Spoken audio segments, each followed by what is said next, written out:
I do have to admit that that sleeping bag is probably too comfortable.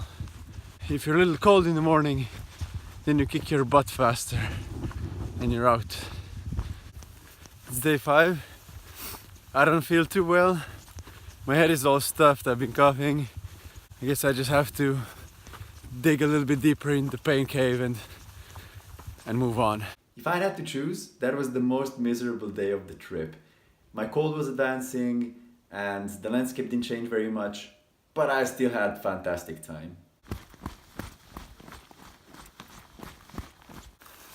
The first 5K from where I pitched the tent were quite a mess. It was very wet and I have to climb this hill.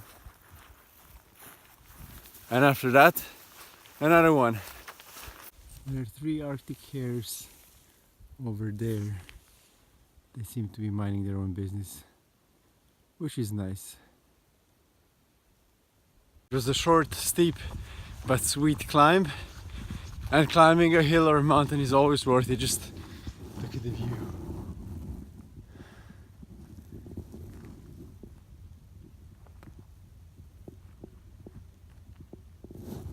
It's time to get my feet wet again.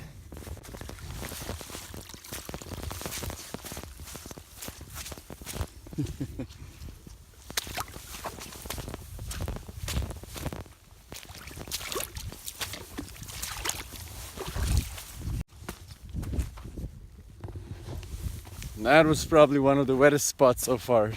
Moving through all that water might look like I'm looking for the wettest spot, but I'm actually looking for the driest spot. It's in my interest to keep my feet as dry as possible.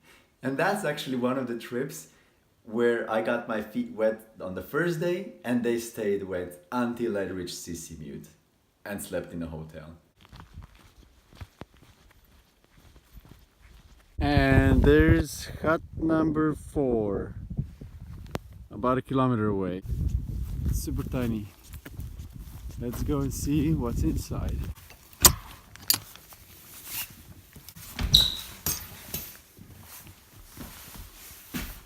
There's a stove, a kitchen corner, bunk beds, nice view. Looks actually quite comfy, very basic, but also very comfy. There's some really odd stuff in here. Like, what is this? Is that like a lamp or something? I guess so. There's an axe. But there is absolutely no trees outside. I don't know. Then there's this. What do you need this for? Is it like if you can't take the noise that is outside or what? I mean, it's really silent here anyways.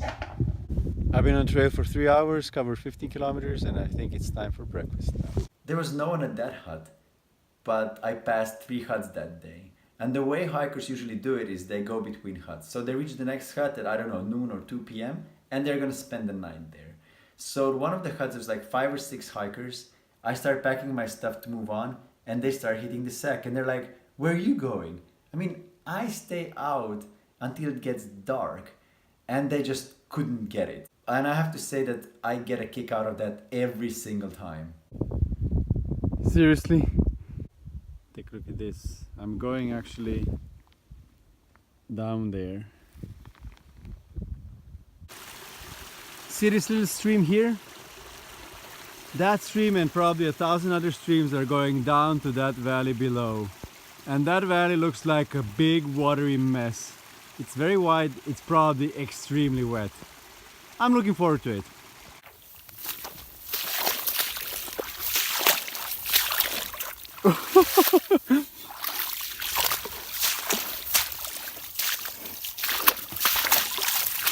Shit! That's some deep stuff. It's late afternoon of day 5 on the trail, and I think it's time for a shoe update. You remember those 2 toes that were sticking out on the right side and one on the left? Take a look at this. Now I have basically the third almost coming out, and the big toe is right here. And on the left shoe there's 1.5 outside, and there's a hole appearing here. So there's actually only one toe left that is covered. I have no idea if these shoes are gonna make it all the way. I'm not very far, so I'm like 55k away from Sisimiut, so even if I go barefoot, I think I'll be just fine.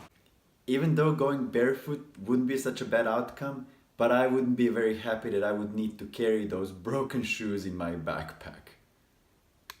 So in the morning of day 5, I reached those hills very quickly and then covered the distance on this plateau where there was a hut, and then I descended down into this valley, which was probably one of the wettest parts. There's supposedly a bridge somewhere over this river, but I never found it, so I just forded the river and then passed this hut, climbed another hill, and then continued here until I reached the third hut of the day and camped there.